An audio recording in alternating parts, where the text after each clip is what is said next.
Bonjour à tous et bienvenue dans cette nouvelle vidéo sur RR Studio où je vais vous parler des tableaux de contingence. Donc on l'a déjà vu avant, mais je vais y apporter quelques compléments. Et puis les tableaux de fréquence, donc fréquence ligne, fréquence colonne, donc fréquence marginale tout simplement, et tout ce qui tourne autour. Alors, pour cette vidéo, on va déjà commencer par se placer dans le répertoire de travail. Donc là, je suis dedans avec mon navigateur de fichiers. J'ai juste à faire more set as working directory. Voilà. Donc pensez à faire ça donc à chaque début de session quand vous travaillez sous RStudio. Ensuite, je vais avoir besoin du package Tibble. Donc je vais le charger. Voilà qui est fait. Alors pourquoi je vais avoir besoin du package Tibble? C'est parce que au lieu d'utiliser la fonction DataFrame, j'ai utilisé la fonction Tibble. Donc pour vous montrer un petit peu des petites différences entre les deux. Même si au final, ça revient au même. Ensuite, les rentrées des données. Donc j'ai utilisé le même jeu de données que j'avais créé pour la vidéo précédente, donc avec les filles, garçons, et les couleurs de cheveux. Donc on rentre le vecteur genre, alors 165 filles, 156 garçons. Les cheveux maintenant. Alors les cheveux, je vous rappelle, donc parmi les filles, il y en a 31 qui ont les cheveux blonds, 52 qui ont les cheveux noirs, 65 les cheveux châtains, 17 les cheveux d'une autre couleur. Alors par autre couleur, j'entends les couleurs qui qui n'appartiennent pas à blond ou noir ou châtain.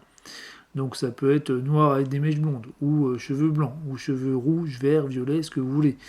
Donc voilà, tout ce qui n'est pas blond ou noir ou châtain.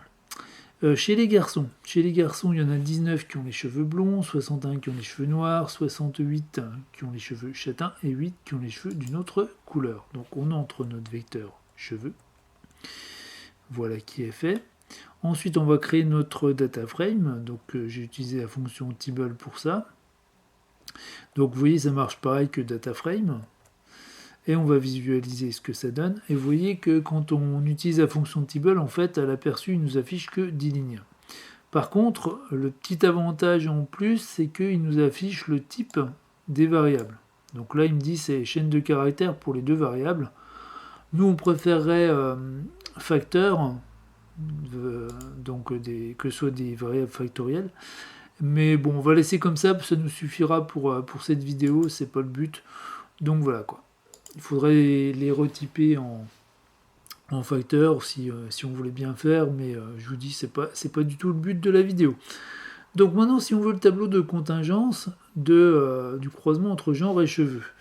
Donc, on fait table de df genre, df cheveux, et donc on obtient le tableau qu'on avait déjà eu à la vidéo précédente, qui est tout bon. Ensuite, si vous voulez le tableau dans l'autre sens, c'est-à-dire avoir les couleurs de cheveux en ligne et le genre en colonne, vous inversez les deux variables. Donc vous faites table de df cheveux, df genre, et vous avez votre tableau qui est renversé. Ou, autre possibilité, vous pouvez faire la transposée de votre première table, avec la fonction transposée qui s'écrit t entre parenthèses. Donc t entre parenthèses, vous mettez dedans votre table df genre, df cheveux, donc la première table, et puis vous voyez, vous avez aussi, là, c'est une autre façon de faire, vous obtenez la table qui est renversée. Ok, donc maintenant, si vous voulez les sommes lignes et sommes colonnes. Alors plutôt que d'avoir à retaper table de df genre, df cheveux, ce que j'ai fait, c'est que j'ai stocké mon table df genre, df cheveux dans un objet que j'ai appelé tableau compte. Voilà, donc si je le rappelle, un tableau compte, il va me ressortir la table telle qu'elle est. Voilà, c'est l'avantage du langage objet, c'est que voilà, quand je rappelle un objet qui est mémorisé, hop, il le ressort tel quel. Donc maintenant, si je veux avoir les sommes lignes, sommes colonnes de cet objet-là, donc de ma table de contingence, je vais utiliser add_margins. Et donc, alors pourquoi j'ai stocké dans tableau compte, je vous disais, c'est pour éviter d'avoir à retaper à chaque fois tout ça. Là, vous voyez, table de df genre, df cheveux. Donc j'aurais juste à mettre tableau compte. Donc là, je vais faire add_margin de tableau compte, au lieu de faire add_margin de table df genre, df cheveux, ce sera un peu long. Ça marchera aussi, mais ce sera un peu long. Donc on y va. Et vous voyez que là, j'ai mes sommes lignes et sommes colonnes. Donc je retrouve mes 165 filles, 156 garçons. 321, c'est la taille de mon échantillon total. Je vois que j'ai 25 25 personnes qui ont des cheveux d'une autre couleur, 50 personnes qui ont des cheveux blonds, 133 pardon, qui ont les cheveux châtains et 113 qui ont les cheveux noirs. Ok, donc ça c'est une fonction qui est bien pratique. Vous voyez, quand vous faites un rapport que vous voulez vos totaux en ligne et en colonne, ben, vous pouvez utiliser Add Margins, c'est bien pratique. Ensuite, si maintenant vous voulez que vos sommes en ligne, alors si vous voulez vos sommes en ligne, ça veut dire qu'il va rajouter une colonne où vous aurez la somme de chaque ligne. Donc là, ce qu'il faut faire, c'est Add Margins.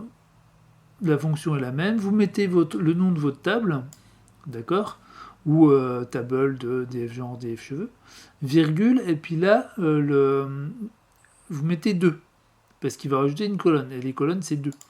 Donc, ça nous donne ceci. Vous voyez qu'il a rajouté une colonne, qui est une colonne somme.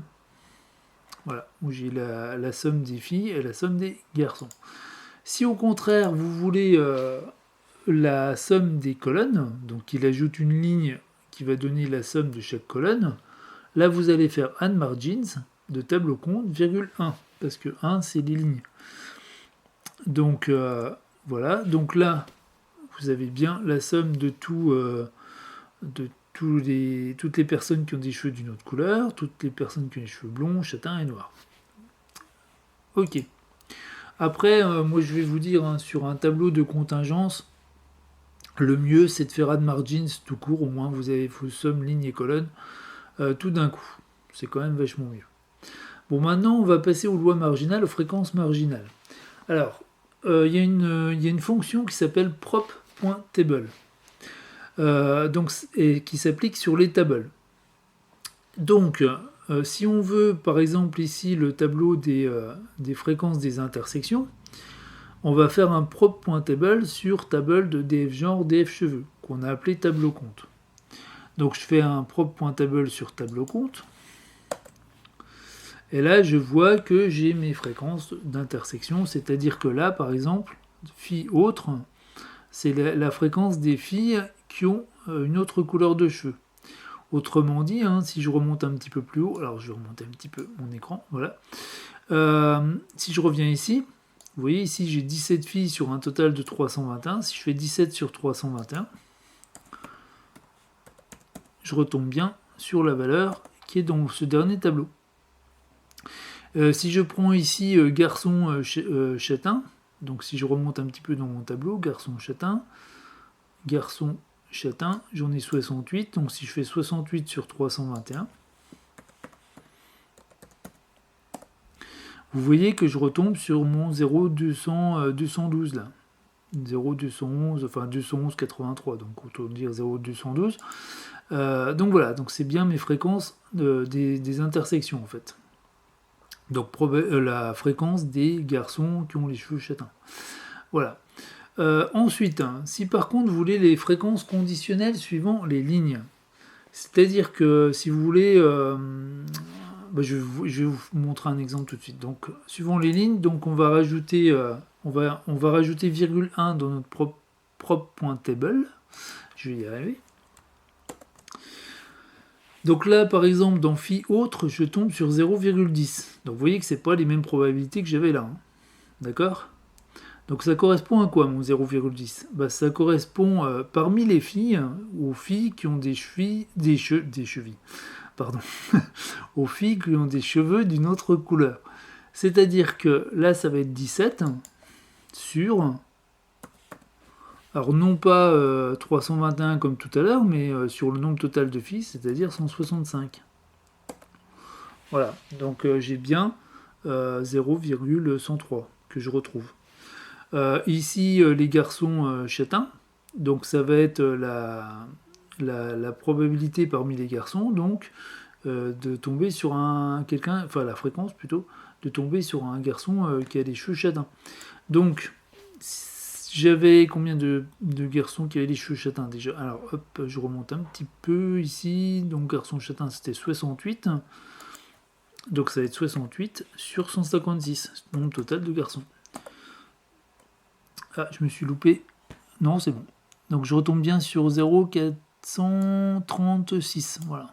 0,436, 0,436. Voilà, donc c'est bien mes fréquences lignes.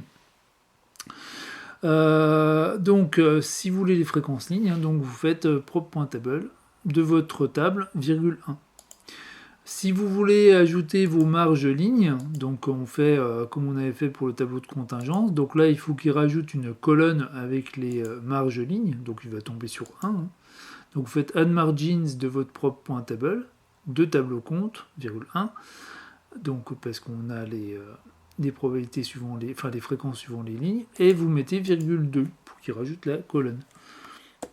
Donc là vous voyez, vous avez bien une somme de 1. Et puis de la même façon, si vous voulez vos fréquences conditionnelles suivant les colonnes, j'ai mis suivre au lieu de suivant, je vais corriger, voilà. Vous faites votre propre point table de tableau compte, virgule 2.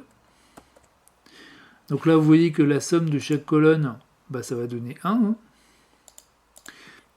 Et puis donc ça se vérifie facilement en ajoutant une ligne, donc en utilisant add margin de propre point table de tableau compte, virgule 2. Donc pour nos marges colonnes, et virgule 1 pour ajouter une ligne qui va me donner la somme des fréquences.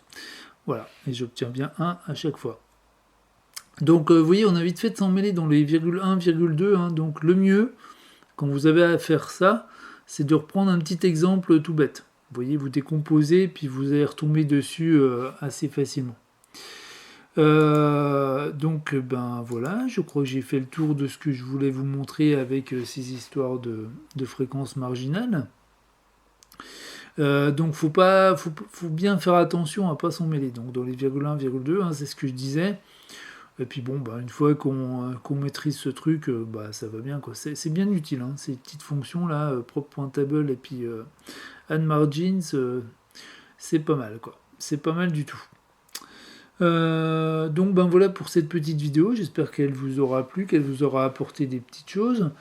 Et puis donc n'hésitez pas à me laisser des commentaires pour me dire s'il y a des points que vous voudriez que j'éclaircisse, ou pour me dire ce que vous aimeriez voir dans les prochaines vidéos, parce que moi comme je disais j'ai plein d'idées, il n'y a pas de problème, mais ce serait bien que ce soit en adéquation avec ce que vous aimeriez voir. Et voilà. Donc n'hésitez pas non plus à vous abonner à la chaîne pour ne rien rater. N'hésitez pas à vous abonner à la mailing list pour avoir d'autres infos, des bons de réduction, pour avoir des petits trucs et astuces en plus.